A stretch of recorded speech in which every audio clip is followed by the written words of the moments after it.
Hello guys, welcome to my channel. Today, I'm going to teach you all the LLB means. We are going to start LLB, CET,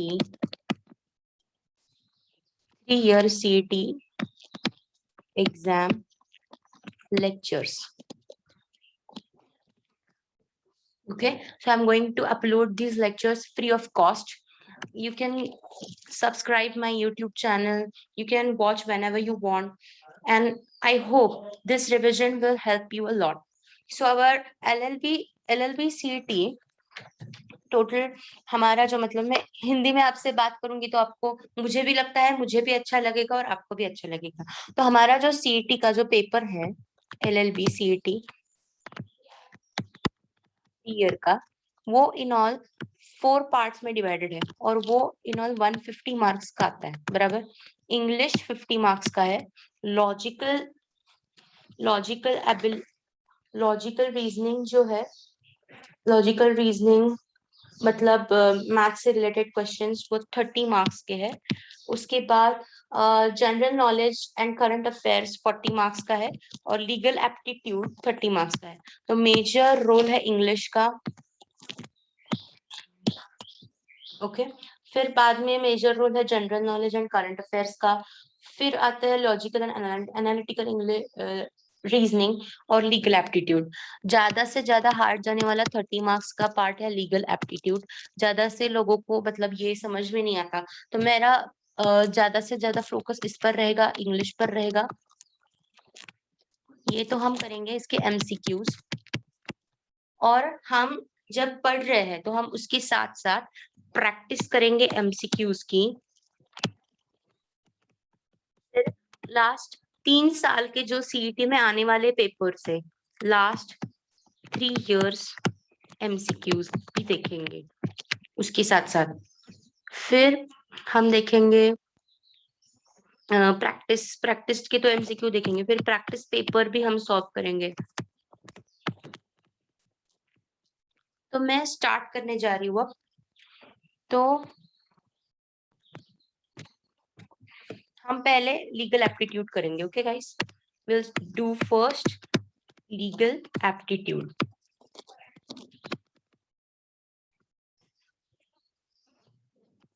हमारा जो legal aptitude है उसमें सब law के related chapters हैं। तो इसमें आप ध्यान से, मैं जो सब कुछ आपको वर्ड्स के जो मीनिंग बता रही हूँ, जो मैं आपको बता रही हूँ वो अच्छे से ध्यान से देखिएगा। मैं जो कुछ भी पढ़ रही हूँ उसमें इन ऑल 6 चैप्टर्स है। पहला आता है लीगल एप्टीट्यूड में पहला आता है law and it's nature and classification. फिर आता है क्रिमिनल लॉ, फिर आता है टॉर्ट, फिर आता है कॉन्ट्रैक्ट, फिर आता है उसकी लीगल टर्म्स, फिर आता है कॉन्स्टिट्यूशन, फिर लीगल कन्वेंशन, ट्रीटीज, कौन से एक्ट पास किए। बहुत बड़ा है लेकिन मार्क्स इसके कंपैरेटिवली कम है। तो हम स्टेप बाय स्टेप देखेंगे और ऐसे करते करते हम लीगल एप्टीट्यूड 3 से 4 दिन में खत्म करेंगे। इसके लिए मैंने 4 दिन क्यों दिए, 3 से 4 दिन, क्योंकि कॉन्स्टिट्यूशन करने में ही हमारा 1 दिन जाने वाला है। और ये जो क्रिमिनल लॉ वगैरह है 4 चैप्टर्स हम आज कर लेंगे। फिर लीगल मैक्सिम्स वगैरह हम हर रोज 10 वर्ड्स देखेंगे। लीगल मैक्सिम्स और लीगल वर्ड्स मतलब क्या कि इस वर्ड का कौन सा मीनिंग होगा, ये सब हम 10-10 वर्ड्स हर रोज देखेंगे। ठीक है, और फिर चैप्टर होने के बाद MCQs की प्रैक्टिस करेंगे, पिछले साल के 3 पेपर्स की और सब। ठीक है, अब हम टाइम ना वेस्ट करते हुए हमारा स्टार्ट करते हैं। और मैं बता रही हूँ कि आपको अगर ये बोर लग रहा हो तो आप वीडियो की स्पीड 2x या 1x करके भी देख सकते हैं, ताकि आपको ज्यादा मतलब टाइम समय ना लगते हुए आप खत्म कर दें। तो फर्स्ट आता है law, it's nature and classification, meaning and definition of law. वैसे लॉ को डिफाइन करना बहुत ही मुश्किल है, पर हमारे कुछ जो एक्सपर्ट्स थे लॉ के, उन्होंने डेफिनेशन से हमें बताया है। तो पहले थे हमारे John Austin ji. First was John Austin. उन्होंने अपनी डेफिनेशन में लॉ को डिफाइन किया। John Austin said a rule laid down before for guidance of an intelligent being by an intelligent being having power over him। मतलब एक intelligent इंसान को control करने के लिए जो दूसरा इंटेलिजेंट इंसान लॉ बनाता है उसको लॉ बोलते हैं। हम एग्जाम्पल ले सकते हैं सुप्रीम कोर्ट में जो जजेस बैठते हैं वो लॉ बनाते हैं हम जैसे इंटेलिजेंट बीइंग्स को कंट्रोल करने के लिए, पर सुप्रीम कोर्ट के पास जो जजेस होते हैं उनके पास पावर है हम जैसे इंटेलिजेंट बीइंग को कंट्रोल करने के लिए, और ये जो लॉ बनाते हैं हमको कंट्रोल करने के लिए उसको लॉ बोलते हैं। ऐसा जॉन ऑस्टिन जी ने बोला। It is possible to describe law as a body of official rules and regulations, generally found in constitution, legislation, judicial opinions, and the like. That is, it is used to govern the society and control the behavior of its members. So, law is a formal mechanism of social control. अब ये कोई definition नहीं है। Generally law कहाँ कहाँ से आते हैं? तो पहली बात तो लॉ आता है कॉन्स्टिट्यूशन से। मैं शॉर्ट में एब्रिवेशन में लिख रही हूँ, आप समझ के लीजिए। कॉन्स्टिट्यूशन, फिर आती है रेगुलेशन से, फिर आता है जुडिशियल डिसीजंस। मतलब हमको जो हमारे जो डेली लॉज मिलते हैं वो पहली बात तो मिलते हैं कॉन्स्टिट्यूशन से जो हमारी मदर ऑफ लॉ है, फिर मिलते हैं रेगुलेशन से, और थर्ड मिलते हैं जुडिशियल डिसीजन। जुडिशियल डिसीजन मतलब क्या? जो जजेस बैठे होते हैं और हर टाइम जो केसेस आते हैं और उसका जो डिसीजन दिया जाता है तो उसमें से भी एक नया लॉ बनता रहता है। ओके, फिर आता है legal systems are particular ways of establishing and maintaining social order. ये क्यों बनाए जाते हैं? ताकि सोशल ऑर्डर मेंटेन रहे, social order. Okay, legal systems are particular ways of establishing and maintaining social order, मैंने अभी बताया। फिर nature of law, the word law is difficult to define particularly as it is used in many different ways, मैंने अभी आपको बताया। It contains however the concepts of orderliness, universality and objectivity। Law क्यों बनाते हैं? ऐसे नेचर ऑफ लॉ में बताया गया है क्यों बनाते हैं, ताकि यूनिवर्सलिटी हो, ऑब्जेक्टिविटी हो, ऑर्डरलीनेस हो। मतलब हम एग्जाम्पल ले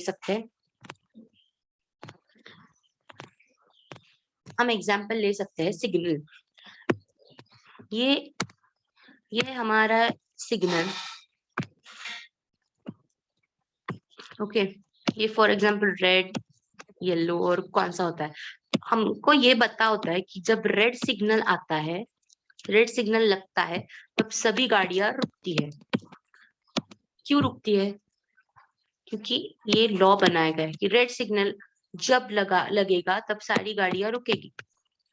ये क्यों बना है? ताकि ऑर्डरलीनेस बना रहे, उसके बाद यूनिवर्सलिटी बने रहे और एक डिसिप्लिन हो हर गाड़ियों के लिए।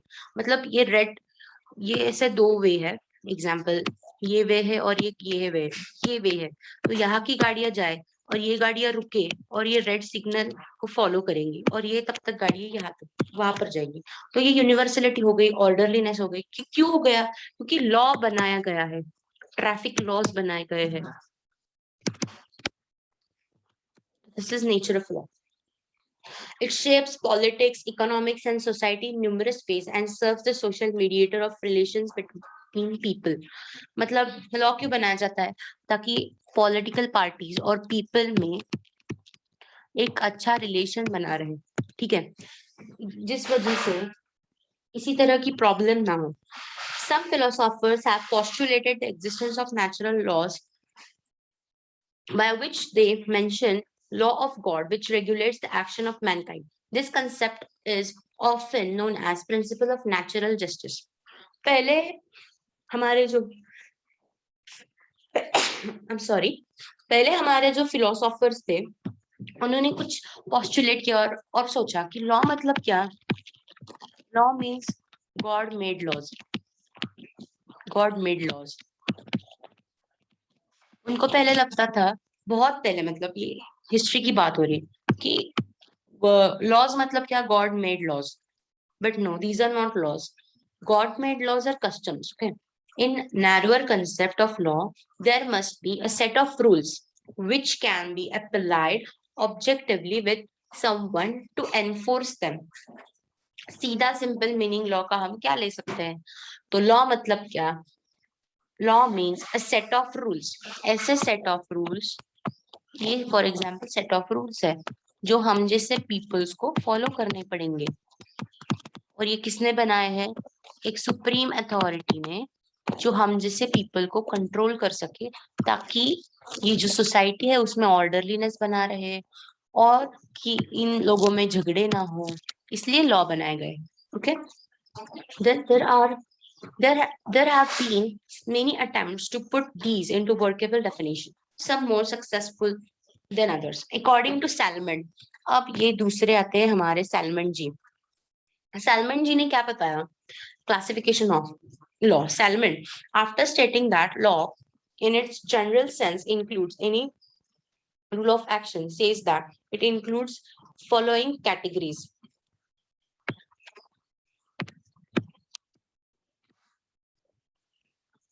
Salmon, after stating law in its general sense, मतलब उन्होंने जो लॉ है वो जनरल सेंस में बताया, includes any rule of action, says that includes the following categories. उन्होंने बताया कि लॉ को हम कुछ कैटेगरी में डिवाइड करेंगे, जनरल सेंस में बताया। पहला आता है इंपरेटिव लॉ, फिर आता है साइंटिफिक लॉ, फिर आता है नेचुरल और मॉरल लॉ,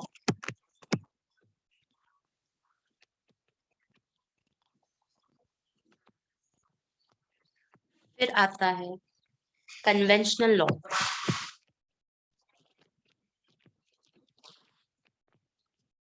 पहली बात, इंपेरेटिव लॉ मतलब क्या? These are the rule of action imposed on men by authority.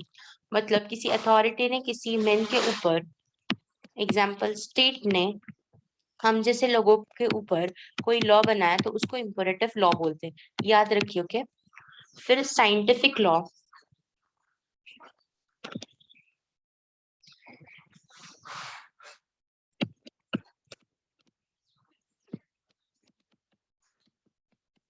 scientific law means that are already in nature, example law of gravitation,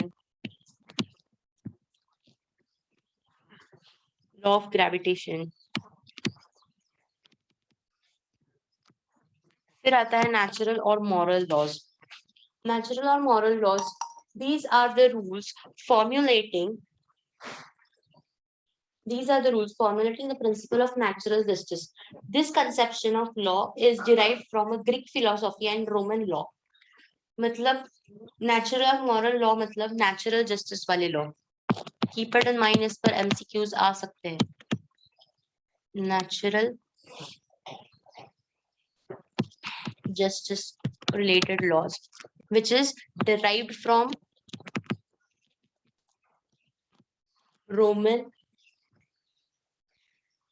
Greek and Roman law.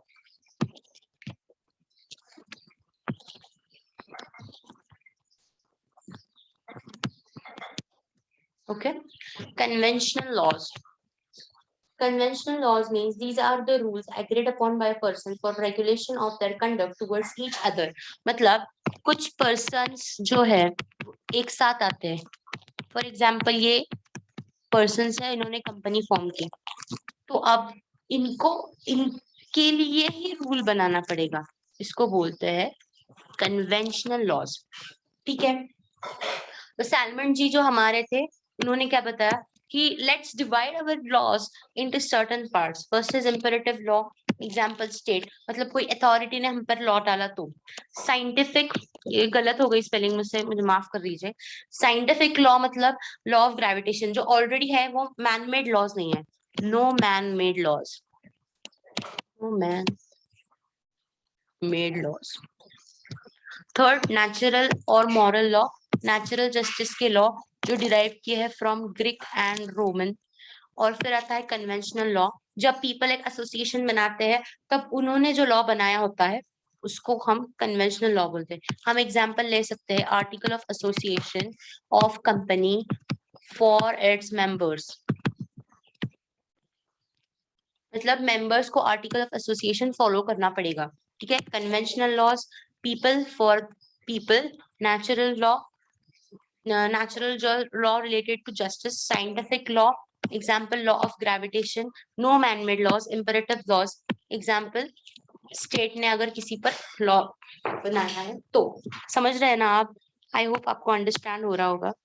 अगर आपको कोई भी doubt आए तो आप कमेंट सेक्शन में जरूर डालिएगा। Then customary law, these are the rules of action embodied in customary law, customary law, customary law मतलब हमारे जो कस्टम से लॉ चलते आ रहे हैं। कस्टम मतलब tradition, custom means tradition, traditions जो हमारे लॉ चलते आ रहे हैं उसको कस्टमरी लॉज बोलते हैं। These are the rule of action embodied in custom. We shall consider later the importance of custom in development of English legal system. हम customary law आगे डिटेल में देखेंगे, ठीक है। फिर आता है सिविल लॉ। सिविल लॉ मतलब क्या है? This is the law of state as applied in its state court of justice. Civil law मतलब स्टेट की लॉ जहाँ पर state court of justice apply होती है, ठीक है। इंटरनेशनल और नेशनल लॉ। इंटरनेशनल लॉ क्यों बनाए जाते हैं?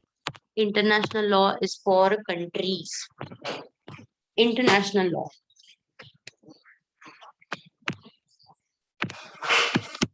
International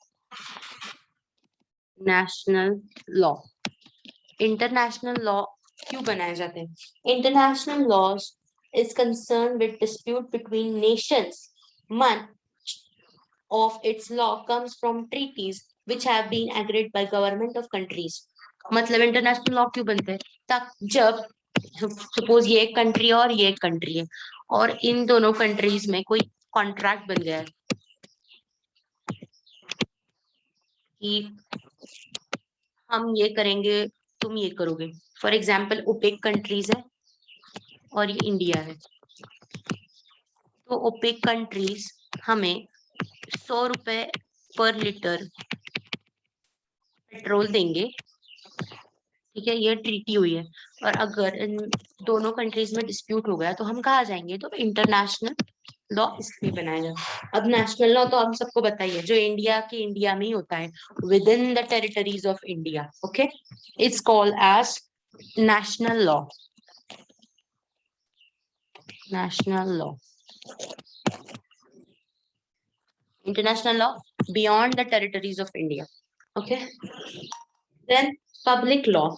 There are three main types of laws in the category. First is constitutional, administrative or criminal. Public law मतलब क्या? Public law. Public law is of three types. Constitutional, then second administrative,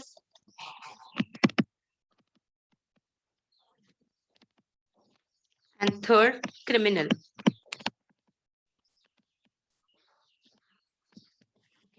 constitutional मतलब parliamentary laws, तो हर साल constitution में changes होते हैं। This controls the method of government and any disputes which arises over such matter as to who is entitled to vote in election और who is allowed to become a member of parliament और whether the elections are carried out by correct procedures. ये सब होते हैं constitutional laws.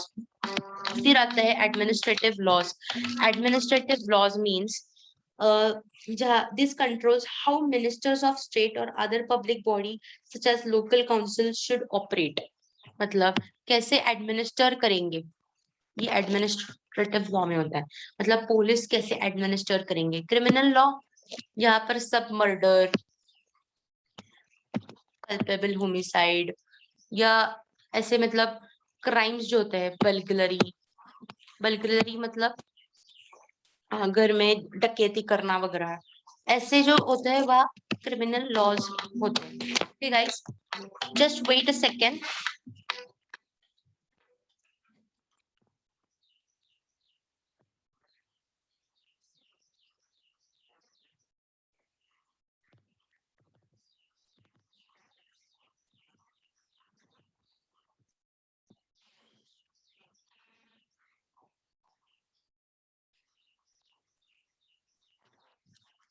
हम्म,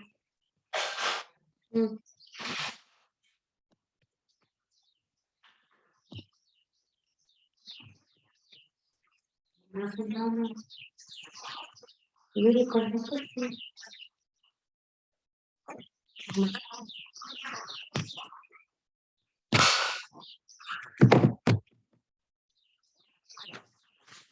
public law, then private law.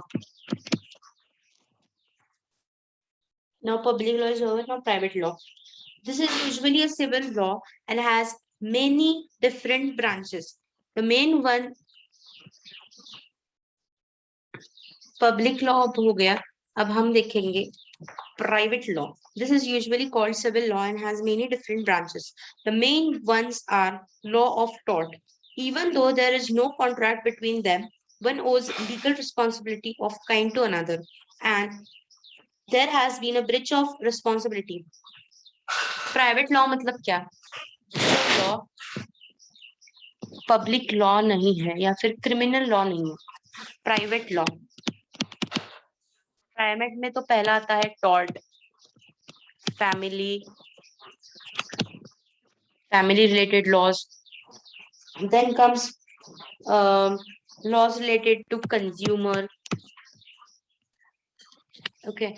Public law मतलब क्या? जो public के लिए बना है. Constitutional, administrative, criminal. Constitutional, administrative, criminal. Private related to tort, family, consumer, किसी का कुछ मतलब कॉन्ट्रैक्ट वॉइड हो गया हो, तो ये सब प्राइवेट में आता है. समझ रहा है? Sources of law. The law of England and Wales have built up very gradually over centuries. There is not just one way of creating and developing law. There have been still are number of different ways. These methods of developing law are usually referred to as sources of law. Historically, the most important ways were custom and decision of judges. पहले तो custom मतलब tradition और decision of जज यही होता था old law में. But अभी जो कुछ भी है वो मैंने अभी बताया. पब्लिक में क्या होता है, टॉर्ट, प्राइवेट में क्या होता है, और कैसे हमारे लॉस बनते हैं. ठीक है गाइस, आप समझ रहे हैं ना? अगर मुझसे कोई भी गलती हो रही हो तो आप मुझे बता दीजिएगा. Okay. Then comes customs. These are the rules of behavior which develop in community without deliberately invented. Custom मतलब क्या? मैंने अभी आपको बताया ट्रेडिशंस जो चलते आ रहे हैं, पूर्वजों से चलते आ रहे हैं. बड़े लोगों के पैर छुओ, फॉर एग्जाम्पल ये बड़े लोग हैं, इनके पैर छुओ. बड़े लोगों को रिस्पेक्ट दो, रिस्पेक्ट. या फिर मतलब ये voluntarily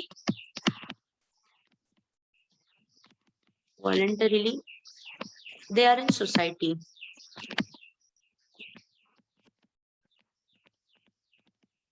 They are not deliberately. मतलब किसी ने बनवाए नहीं गए हैं, वो चलते आ रहे कस्टम है. ठीक है. लोकल कस्टम और जनरल कस्टम, इसमें अब दो डिवाइड हो गए हैं, लोकल कस्टम और जनरल कस्टम. लोकल कस्टम मतलब this is the term used where person claim that he is entitled to some local right, such as right of way, right to use land in particular way, because this what is has happened locally.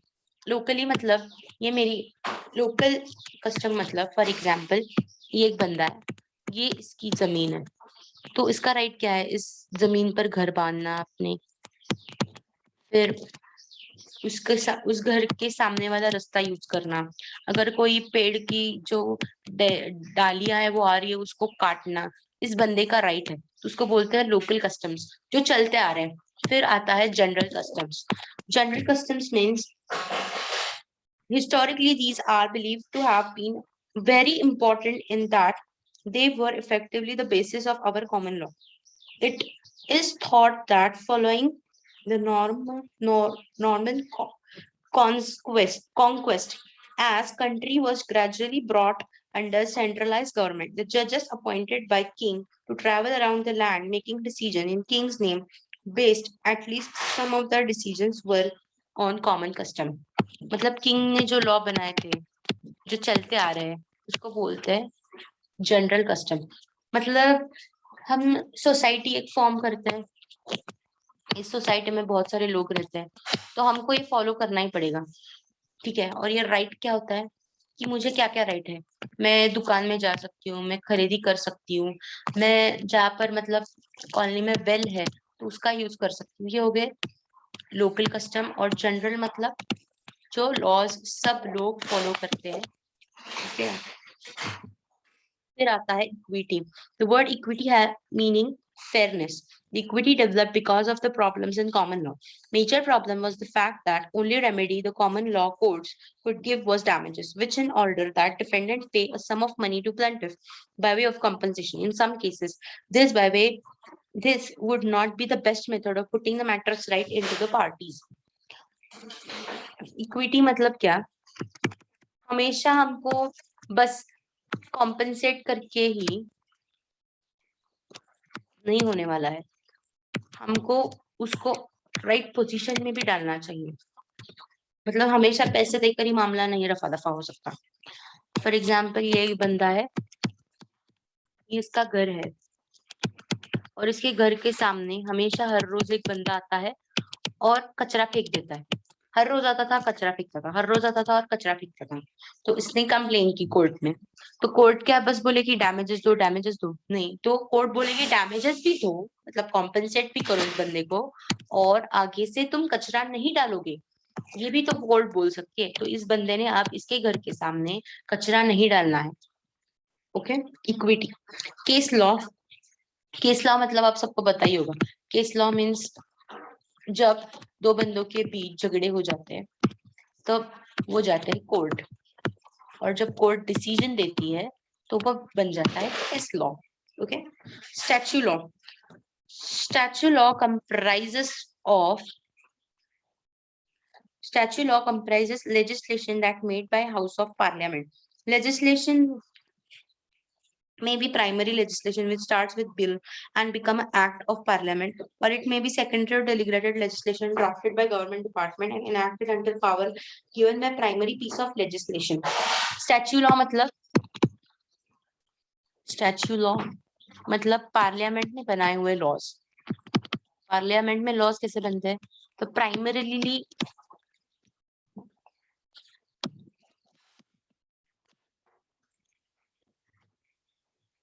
Primary क्या होता है? तो पहली बात तो bill होता है, फिर वो बिल जाता है बोथ हाउस ऑफ पार्लियामेंट में, फिर वो बोथ हाउस में जाने के बाद प्रेसिडेंट की असेंट मिलने पर वो लॉ बन जाता है। और सेकेंडरी में क्या होता है? तो डेलीगेट किए हुए जो पावर्स है, डेलीगेटेड, वो लॉ बन जाते हैं। डेलीगेटेड मतलब क्या होता है मैं बताती हूँ। डेलीगेटेड मतलब अभी कोविड-19 चल रहा था, राइट? तो कोविड-19 में बहुत सारे कलेक्टर्स को पावर डेलीगेट की थी स्टेट ने कि आप आपके हिसाब से आपकी जो मतलब सिटी में जिस तरह से कोरोना के केसेस बढ़ रहे हैं उसके हिसाब से आप दुकान चालू रखिए, बंद कीजिए, ठीक है। तो ये लॉ बन गया। तो this is delegated law. Primary law मतलब ये तो आपको पता ही है कब कब कैसे कैसे होता है। This is called statute law. Okay. Then comes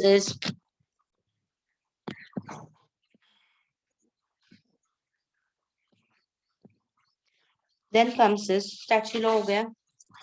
chapter number 1 खुश खबर है, खत्म हो गया।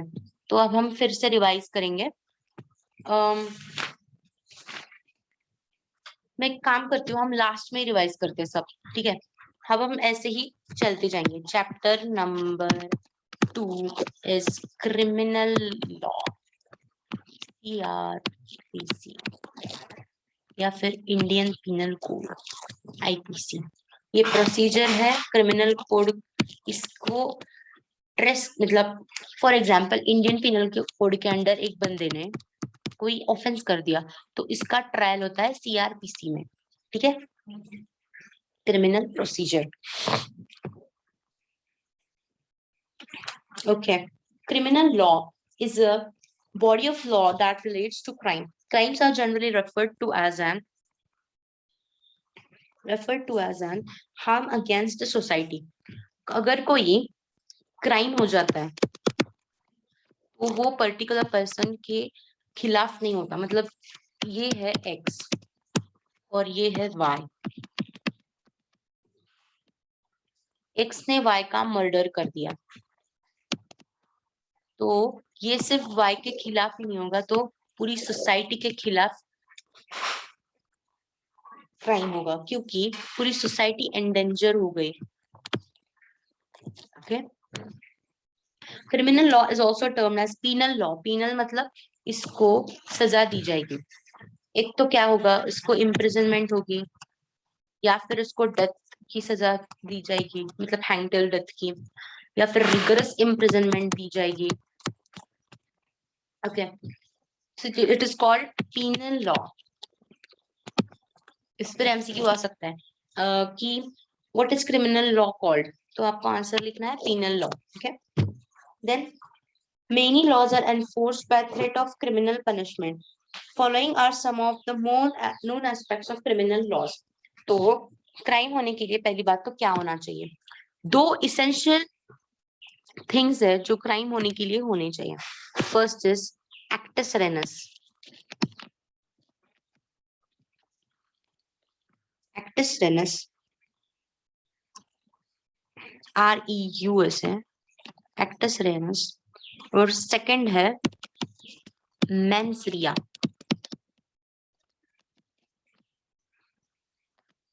एक्टस रेनस और मेंस-रिया। ठीक है,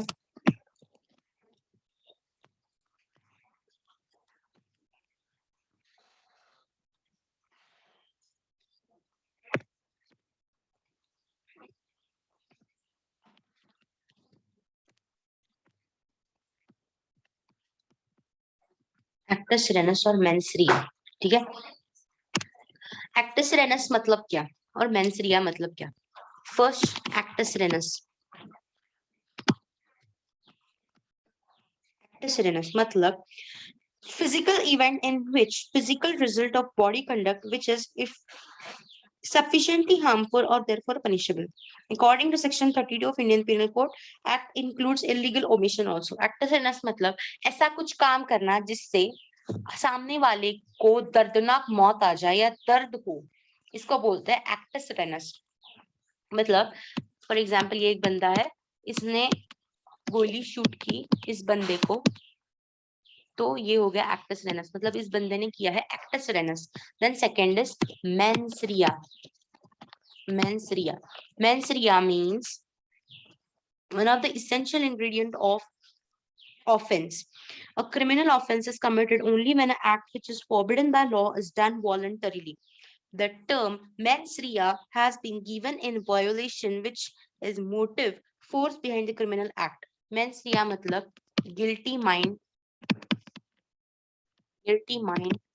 guilty intent और voluntary act। मतलब मेरा गिल्टी माइंड था कि मैं उसका मर्डर करूं, इसलिए मैंने प्लानिंग की और मैंने खुद से ये किया है, किसी ने मुझे फोर्स नहीं किया, तो उसको बोलते हैं मेंस-रिया।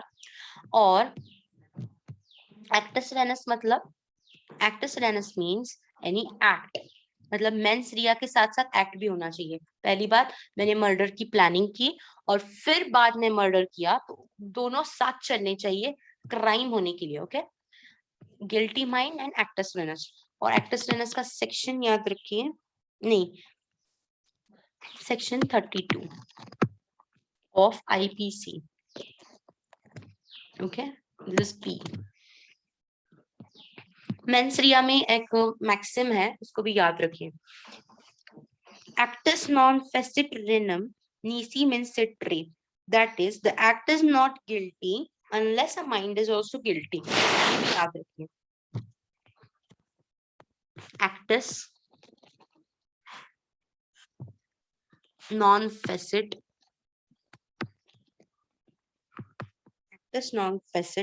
renum nisi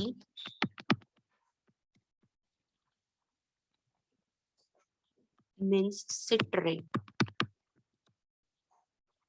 Act is not guilty unless crime is guilty. But in mind, हम रिवाइज वापस कर देंगे.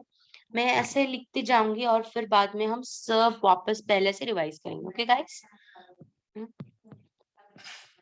Then comes exception provided under chapter 4. Under chapter 4. General categories. Mistake of fact. Section 76 of Indian Penal Code excuses a person who has done what by law is an offense under mistake of fact and not under the mistake of law, that lead to believe in good faith that she or he was bound by the law to do such an act. मतलब exception मतलब क्या? अगर आपने ऐसा कोई काम किया जो आपको लॉ से नहीं करना था, पर आपने समझ लिया गुड फेथ में. गुड फेथ मतलब आपको लग रहा था ऐसा कि आपने वो काम करना चाहिए था और आपने कर दिया, तो आपको इम्यूनिटी मिल सकती है. ठीक है? Section 76 of IPC. सेक्शन याद रखिए उसका. Section 76 of Indian penal code. Okay, that is what section 76 of Indian penal code. Then comes after that comes is, मैं आपको एग्जांपल दूं इसका एक्सेप्शन का. An officer of a court being ordered by the court to arrest Y, and after due inquiry believing Z to be Y arrests Z.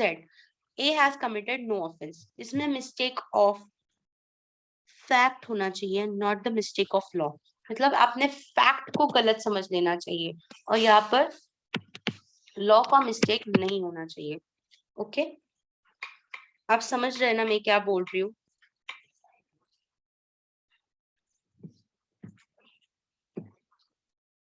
Okay guys, then comes this accident. Section 80.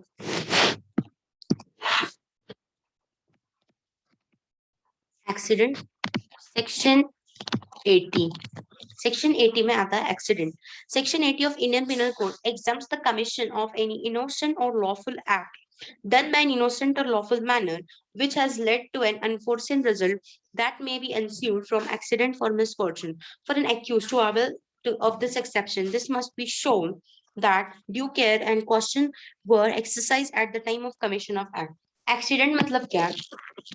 यहाँ पर सिर्फ acts rhesus होता है, मतलब सिर्फ act होता है without application of mind. मतलब हम गाड़ी चला रही थे, फॉर एग्जांपल ये मैं हूँ, ये मैं गाड़ी चला रही हूँ, ये मेरी गाड़ी है, और गाड़ी चलाते चलाते मैंने किसी सामने वाले इंसान को ठोक दिया, तो ये हो गया accident. I have done this work with an innocent mind. There is, मतलब मैंने ये एक्ट इनोसेंटली किया है, मेरा कोई गंदा इरादा नहीं था. Means there was no, here is absence of mens rea. मतलब there is, here is non application of mind. So मुझे एक्सीडेंट में इम्यूनिटी मिल सकती है लॉ की, because I have done some act with innocent, I have done it innocently. Okay, then absence of criminal intent. There is an exception including for unsoundness of mind and intoxication are based on the premise that accused while committing the act in question has no criminal malafide intent. For instance, under section 82 of Indian Penal Code, act done by a child under the age of 7 are not offenses. Absence of criminal intent, मैंने अभी आपको बताया कि कोई भी crime करने के लिए पहला प्लानिंग होना चाहिए. Planning means mens rea. मेंसरिया मतलब माइंड होना चाहिए. अगर माइंड ही ना हो, फॉर एग्जाम्पल एक 7 साल से पहले वाले जो बच्चे कोई भी काम करते हैं, क्राइम करते हैं, तो वो क्राइम नहीं होता. It is not a crime. Then second, unsound mind वाला पर्सन. अनसाउंड माइंड मतलब जिसको कुछ भी समझ में नहीं आता, या फिर वो पागल है या फिर लुनेटिक है. ऐसे पर्सन को भी कोई काम करता है तो उसको क्राइम नहीं माना जाता. Then third and last, intoxication. Intoxication मतलब कोई भी काम शराब के नशे में होकर करना, मतलब अगर कोई इंसान इंटॉक्सिकेशन में इतना है और इसने कोई क्राइम कर दिया, उसको कुछ समझ में नहीं आ रहा है, तो उसको भी लॉ इम्यूनिटी प्रोवाइड कर सकता है, प्रोवाइडेड सम कंडीशंस, मतलब कुछ कंडीशंस देकर। ओके, देन कम्स, हम ये सब अभी देखेंगे। अनसाउंड माइंड, सेक्शन 84, सेक्शन याद रखें, unsound mind section 84।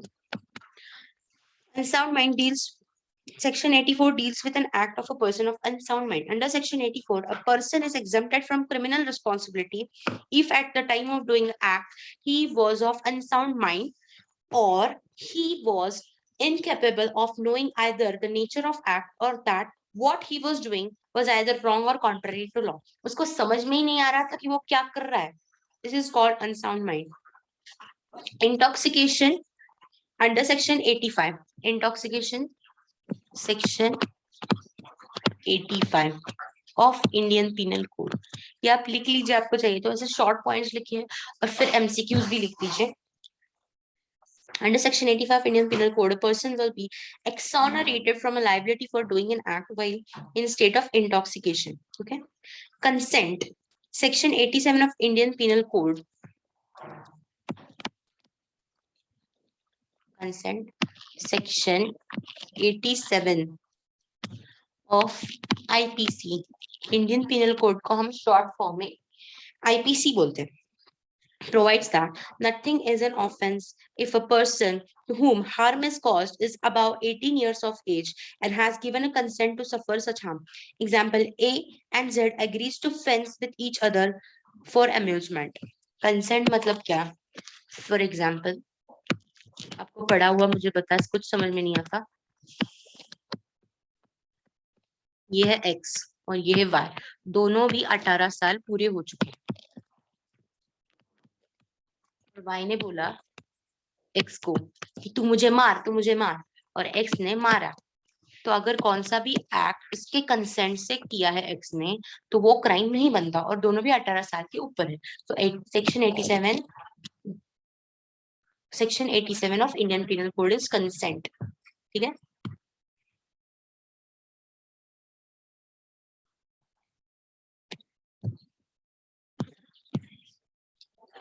Then intoxication तो हमने अभी देख लिया, दैट इज कंसेंट हो गया, इंटॉक्सिकेशन हो गया. अब हो गया प्राइवेट डिफेंस. प्राइवेट डिफेंस मतलब क्या? ऐसा एक्ट कुछ तो करना डिफेंस के लिए. मैं सेक्शन बताती हूँ. सेक्शन कौन से है? तो 96 to 106, 96 to 106 deals with private defence. Private defence मतलब ऐसा कुछ काम करना अपने डिफेंस में, मतलब अगर सामने वाला मुझे मार रहा है तो मैंने डिफेंस में कुछ किया, तो उसको बोलते हैं private defence. Section 96 to 106 of IPC deals with right to private defense and our recognition of right of a person to protect his or her life and property against the unlawful aggression of other. ये section in दोनों बंदों पर ही रहेंगे, 96 to 106. Okay, ये X है और ये है Y. ठीक है. तो फॉर एग्जाम्पल ये X की प्रॉपर्टी है और ये खुद X है, और Y कुछ एग्रेशन से X को हमेशा तंग करता है और उसकी प्रॉपर्टी को हार्म पहुंचाता है. तो X के पास राइट है प्राइवेट डिफेंस का. ठीक है.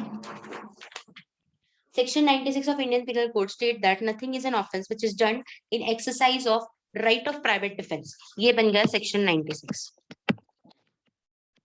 मतलब right to private defense.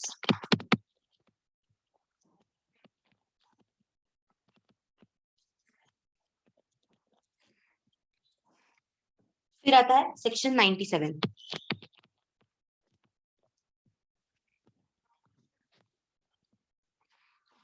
Section 97 of Indian Penal Code defines the right of private defense of body and property. Every person has right to defend his own body and a body of another person against any offense affecting a human body, subject to restriction contained in 99. 97 क्या बोलता है कि ये x जो है वो खुद को भी डिफेंस कर सकता है, और सपोज ये एक्स का बच्चा है तो वो इसको भी डिफेंस कर सकता है, सब्जेक्ट टू सेक्शन 99. 97 क्या बोलता है? Self defence with someone others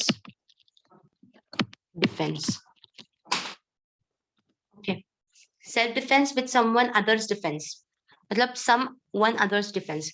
Section subject to 97 ऐसा subject 99 sorry. अब section 99 क्या बोलता है? Section 99 of Indian Penal Code, the provisions stipulated extent of which right of private defense may be exercised, namely that it no case extends to inflicting of more harm than it is necessary to inflict for the purpose of defense. मतलब इतना ही harm कर सकते हैं self defence की वक्त जितना जरूरी है, समझ रहे? Self defence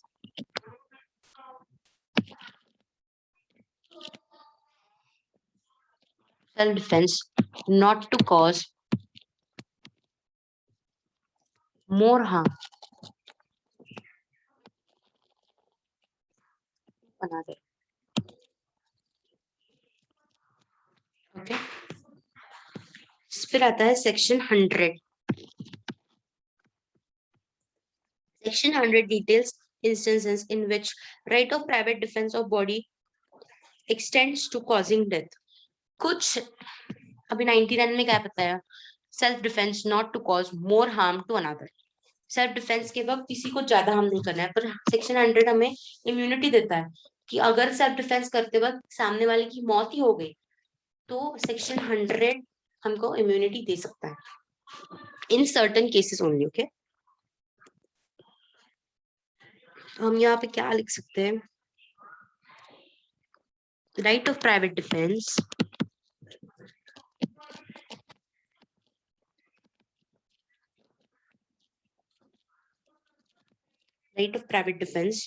of body may extend to death.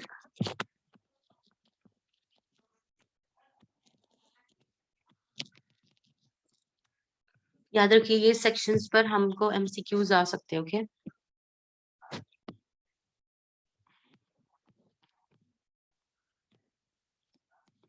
आपको समझ में आ गया? प्राइवेट डिफेंस, इस पर ही सब कुछ हमने किया है सेक्शंस. आई होप आपको समझ में आ गया होगी. फिर से हम रिवाइज करेंगे, आप ज्यादा टेंशन मत लीजिए. For a plea of right to defense to succeed in totality, it must be proved by accused that there existed a right of private defense in favor of accused and that this right extended to causing death. अब ये जो death अगर किसी सामने वाले की हो गई तो उसने बताना चाहिए कि उसकी डेथ हो गई क्यों, और उसने एविडेंसेस देने चाहिए. ठीक है? ओके गाइस, फिर आता है homicide.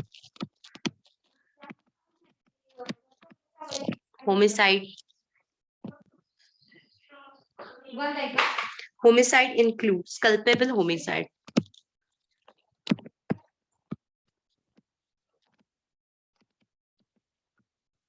Culpable homicide. Section 299 of Indian Penal Code defines Section 299 of Indian Penal Code defines culpable homicide.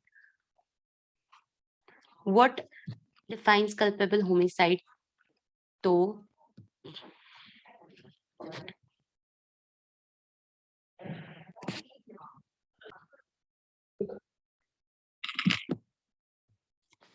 देख रहे थे कल्पेबल होमिसाइड.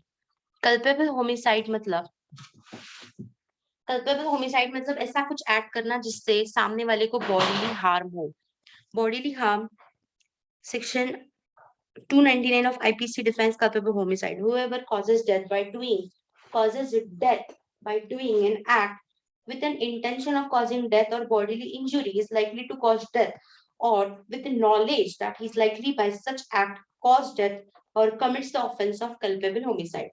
Culpable homicide मतलब ये X हमारे आ गए और ये हमारे आ गए Y, ये आ गए XG, हमारे प्यारे XG, और ये आ गए हमारे प्यारे प्यारे YG।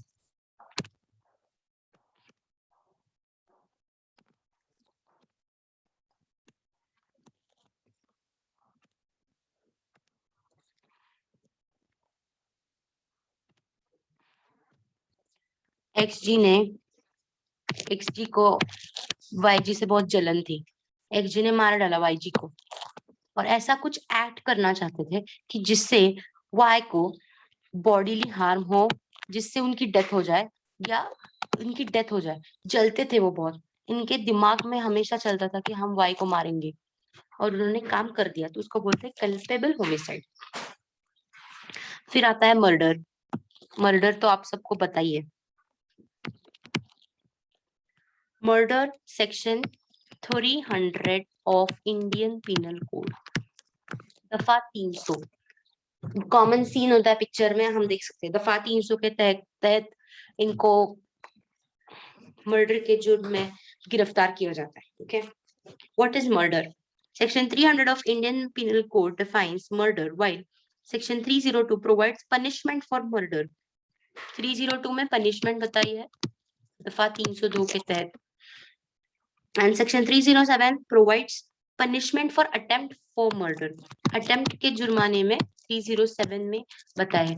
ये शायद हमें आ सकते हैं, हम बाद में रिवाइज करेंगे, लेकिन मर्डर क्या होता है देखते हैं। इसेंशियल ऑफ मर्डर मतलब मर्डर होने के लिए क्या क्या जरूरी है। पहली बात, मर्डर होने के लिए जरूरी है intention to cause death, intention to cause death. फिर आता है intention to cause bodily harm, bodily harm. Third आता है intention of bodily harm causing death, मतलब वही knowledge that the act is so imminently dangerous that it will probably cause the death, और उसको knowledge होना चाहिए, knowledge of act। ये 3 important things है मर्डर होने के लिए। ओके, फिर आता है following are the exceptions, culpable homicide is not murder। वैसे तो culpable homicide murder होता है, पर इन केसेस में culpable homicide is not a murder।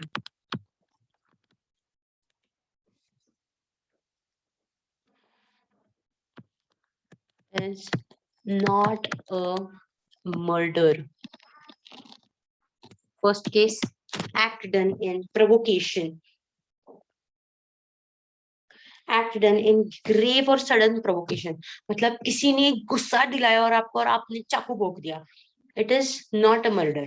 okay, provocation act, provocation act। second, provocation के बाद the act done in exceeding the right of private defense, defence में कुछ अगर आपने काम किया और उसकी डेथ हो गई, तो वो भी कल्पेबल होमिसाइड नहीं होता। ये कल्पेबल होमिसाइड मर्डर नहीं होता। फिर आता है act done in exceeding the right of public servant. Public servant ने कौन सा तो एक्ट कर दिया, मतलब अगर पुलिस को सेक्शन 144 फॉर एग्जांपल हमेशा लागू होता है, पुलिस ने गन फायर कर दिया और किसी की डेथ हो गई, तो वो भी मर्डर नहीं होता। Where act is done in sudden fight, अगर किसी फाइट में कुछ एक्ट हो गया,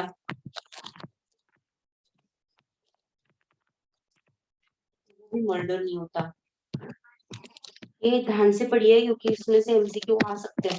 Keep it in mind guys, okay? Where the act is done with the consent of deceased of the age of 18, 18 साल के आगे वाले इंसान ने बोला तू ही मुझे मार, आ बैल मुझे मार, और वो मर गया, तो क्या यहाँ पे मर्डर नहीं हुआ? वो खुद बोल रहा था मारो मारो मारो, तो नहीं है। Section 300 of Indian penal code defines murder. Section exception to section 300, मतलब ये चीजें मर्डर नहीं होती। Section 370 of Indian penal code defines theft. Theft मतलब चुरा लेना। Section 378 of Indian Penal Code defines theft. It states that whosoever intending to take dishonestly any movable property out of possession of any person without that person's consent moves that property in order to such taking is said to be committed theft. आप सबको commit theft तो पता ही होगा, तो इसको लिखने की I think मुझे जरूरत नहीं लगती। थेफ्ट मतलब चुरा लेना। Essential it should be a movable property, लिख ही देती हूँ। Section 300, sorry, section 378.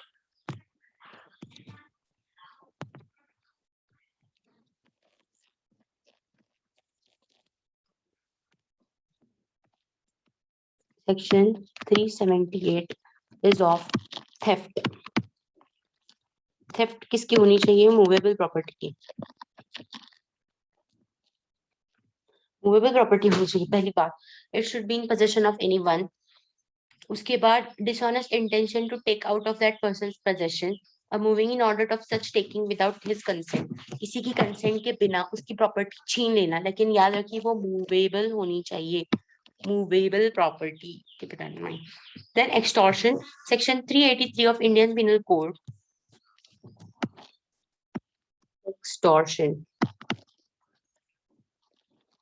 Section 383 of Indian Penal Code defines the extortion. Whoever intentionally puts any person in fear of any injury to that person or to any other and thereby dishonestly induces the person to put in fear to deliver any property or valuable security or any signed or sealed which may be converted into valuable security commits extortion. For example, A threatens Z that he will keep Z child in wrongful confinement unless Z will sign and deliver a promissory note binding Z to pay certain money to A to Z signs and deliver the note. A has committed extortion. Extortion मतलब क्या? सामने वाले, मैं बताती हूँ, ये है और ये है उसका छोटा बच्चा और ये है एक्सटॉर्शन करने वाला बंदा। एक्सटॉर्शन करने वाला बंदा, इसने बताया इविल माइंड का था। वो बोला कि तुम ये जो प्रॉमिसरी नोट है इस पर साइन करोगे। इसने इस बच्चे को किडनैप्ड कर लिया और बोला अगर तुमने इस पर साइन नहीं किया तो तुम्हारा बच्चे को मैं नहीं छोड़ूंगा। This is called extortion. So this he has committed extortion. Okay. Criminal misappropriation. Criminal misappropriation section.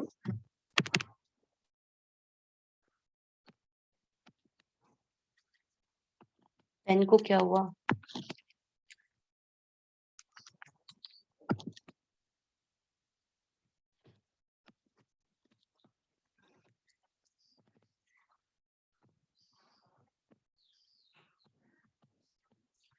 Criminal misappropriation मतलब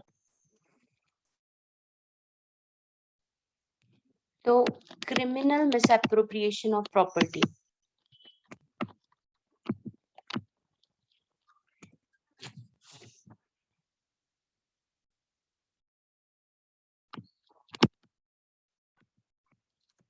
section 403. Criminal misappropriation of property मतलब क्या? Explain dishonest misappropriation of property. It states that whoever dishonestly misappropriates or converts to his own use movable property shall be punished with imprisonment of either description for a term which may extend to 2 years or with fine or with both. मतलब किसी ने अगर जानबूझकर कोई property ले ली किसी से और खुद के पास ही रख दी तो उसको बोलते criminal misappropriation. A takes a property belonging to Z out of Z's possession in good faith, believing that at the time he takes it, the property belongs to himself.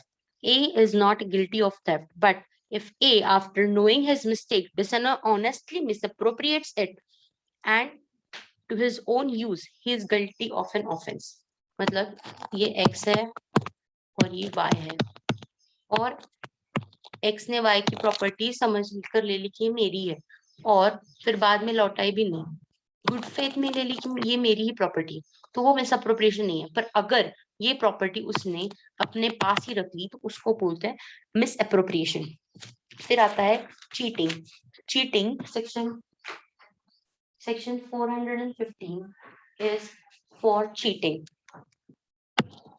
Cheating any person, आपको cheating का मतलब अलग लग रहा होगा, लेकिन यहाँ पर चीटिंग मतलब आप समझ रहे हैं वो चीटिंग नहीं है। ओके, चीटिंग मतलब section 415 of Indian Penal Code defines cheating. Any person by deceiving someone fraudulently or dishonestly induces a person so deceived to deliver any property to any person or to consent that any person shall retail any property, or intentionally induces the person so deceived to do or omit to do anything which he would not omit or cause or likely to cause damage or harm to that person in body, mind or reputation or property set to cheat। मतलब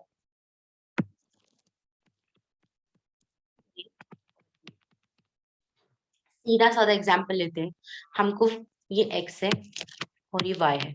Y ने fraudulent call किया X को और बोला कि अगर आपने पहले फोन किया Y ने X को, hello hello X, you have got a price of ₹2 lakh, so you have to deposit first of all ₹200 to my account and then you will get your prize, winning prize। तो X ने क्या किया, समझ लिया, सारी details ले लिया और 200 रुपए Y के अकाउंट में डाल दिए। तो Y ने एक्चुअली फ्रॉडुलेंट कॉल किया था X को कि आपको 2 लाख रुपए मिले।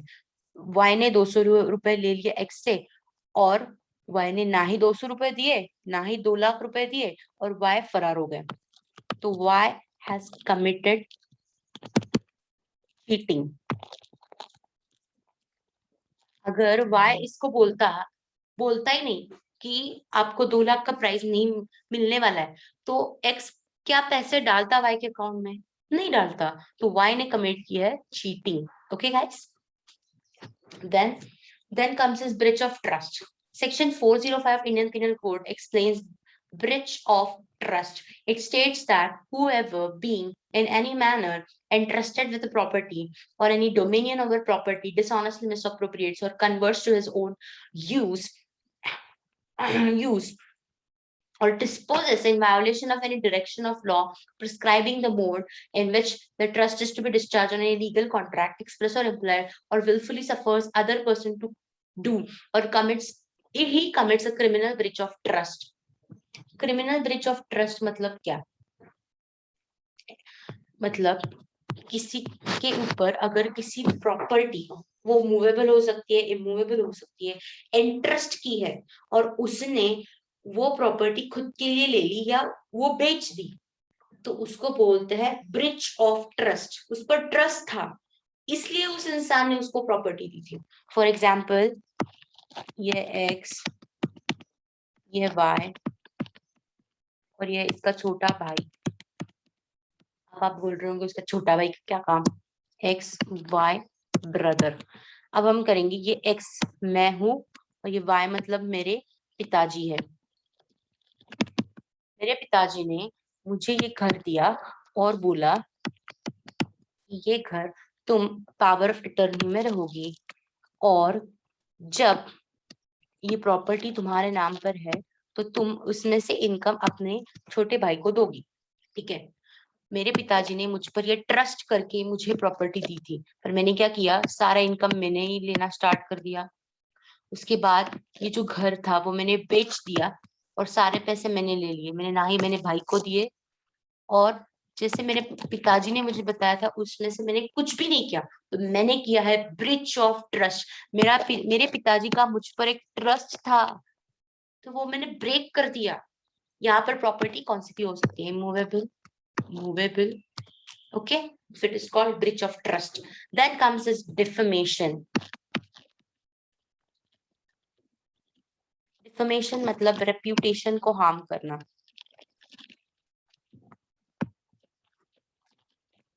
रेप्यूटेशन को हार्म करना. Defamation, section 499. Section 499 of Indian Penal Code explains defamation.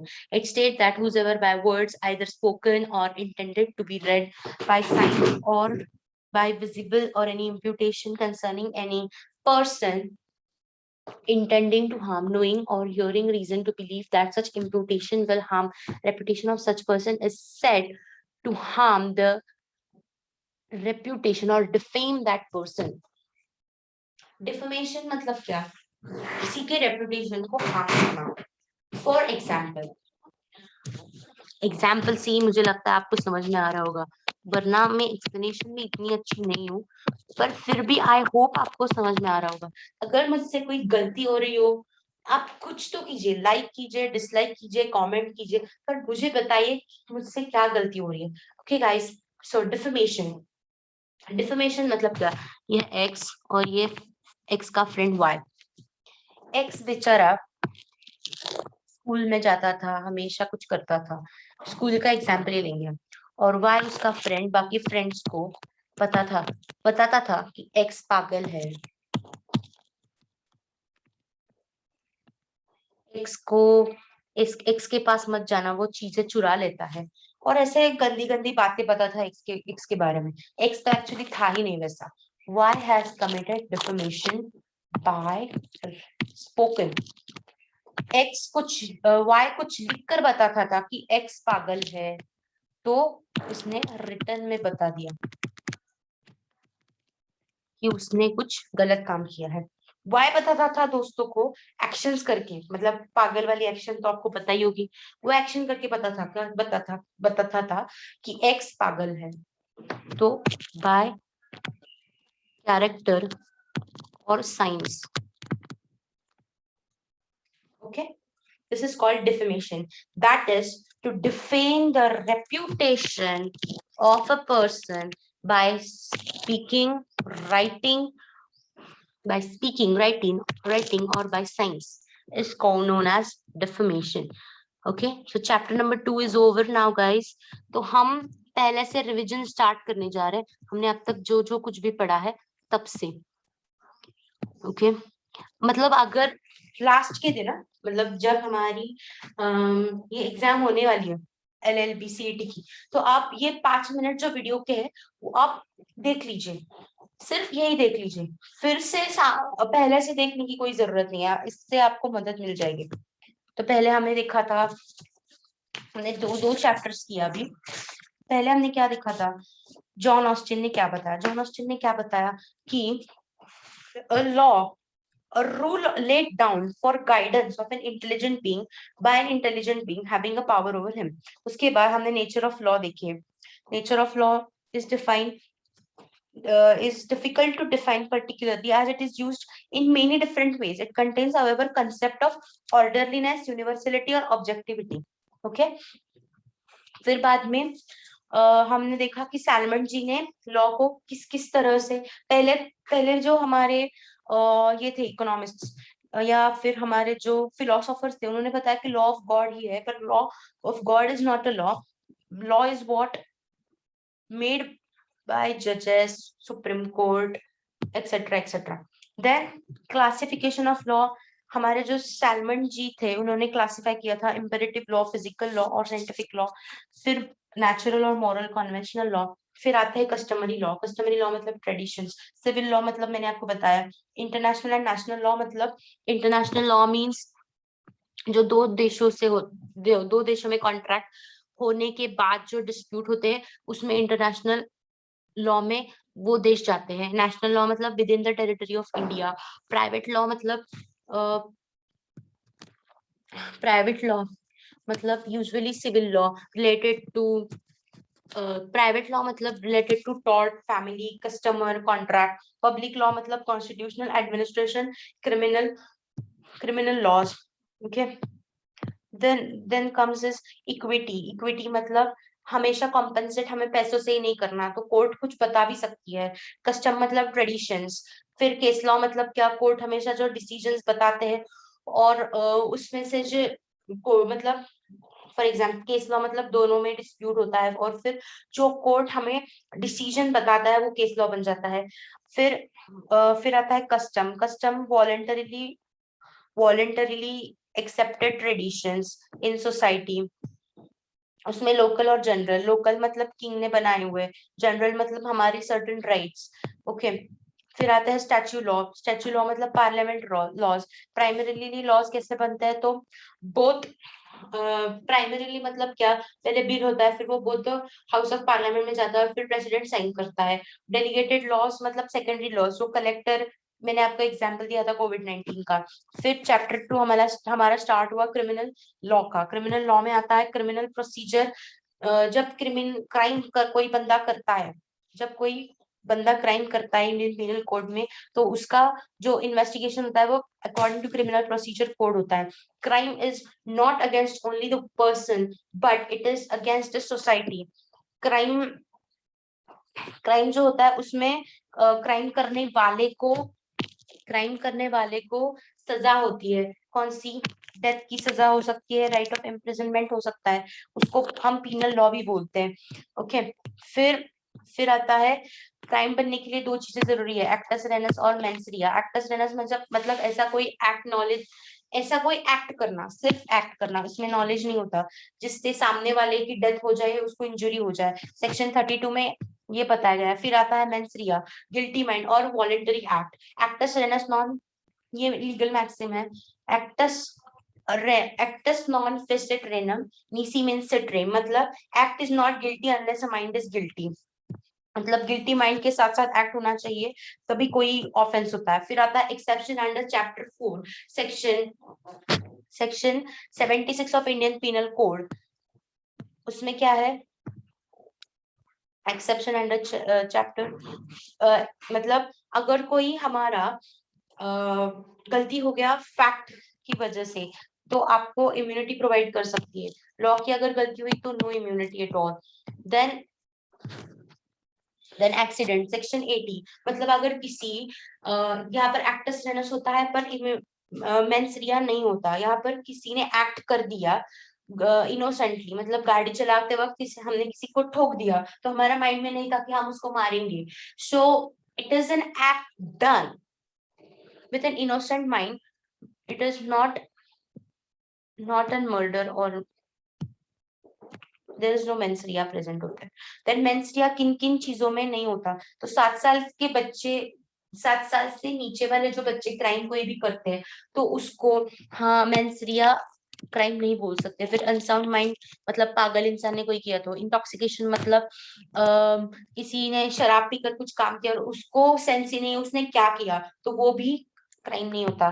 Consent section 87 of Indian penal code, 8 और 18 ईयर्स से consent, section 87 of Indian penal code. 18 साल के से ऊपर वाले जो बंदे हैं, अगर उन्होंने बोला कि आप कुछ भी करो उनकी कंसेंट से, तो वो भी क्राइम नहीं होता। फिर आता है private defence section 96, right to private defence section 97, self defence with someone others defense subject to section 99. Section 99 self defense not to cause more harm to another.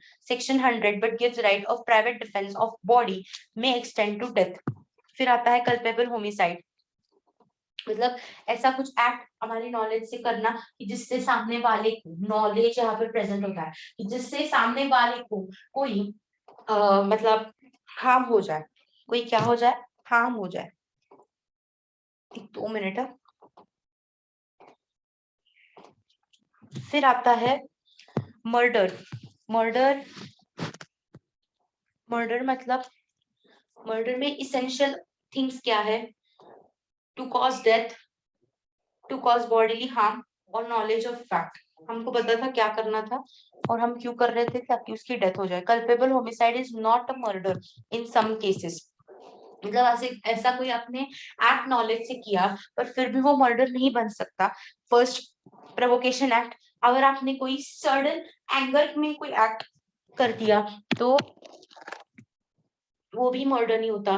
Defence defence में अगर कोई आपने एक्ट किया, पब्लिक सर्वेंट ने, मैंने आपको police का example बताया, फिर सडन फाइट में, और 18 इयर्स तो हमने देखा ही है, ठीक है। फिर हमने देखा सेक्शन 378 ऑफ थेफ्ट। थेफ्ट मतलब क्या, एक्सटॉर्शन मतलब क्या, कि तुम अगर इस पर साइन नहीं करोगे तो तुम अपना बच्चा नहीं पाओगे। एक्सटॉर्शन मतलब क्रिमिनल एक्सटॉर्शन हो गया। फिर क्रिमिनल मिसअप्रोप्रिएशन ऑफ प्रॉपर्टी, मतलब किसी की प्रॉपर्टी ले लेना उसके ना होते हुए गुड फेथ में, और फिर उसको रिटर्न ना करना।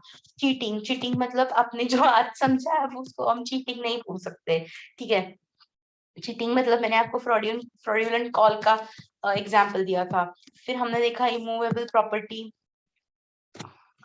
फिर हमने देखा चीटिंग के बाद देखा ब्रीच ऑफ ट्रस्ट देखा। ब्रीच ऑफ ट्रस्ट के बाद हमने डिफेमेशन देखा। डिफेमेशन मतलब किसी को डिफेम करना बाय स्पोकन, रिटन और by science, okay. Defamation is taught as well as crime. Keep it in mind, guys, okay? So we will stop for today and contract हम कल क्या देखेंगे, देखिए मतलब आज ही करेंगे, हम थोड़े ब्रेक के बाद करेंगे। टॉर्ट करेंगे, फिर कॉन्ट्रैक्ट करेंगे, फिर लीगल टर्म्स देखेंगे, 10 हमारे जो 10 शब्द हमें रोज देखने हैं वो। फिर हम देखेंगे इंपॉर्टेंट ट्रीटीज और कन्वेंशन। आज हमको कंप्लीट करना ही है, okay guys. Bye guys, meet you next time.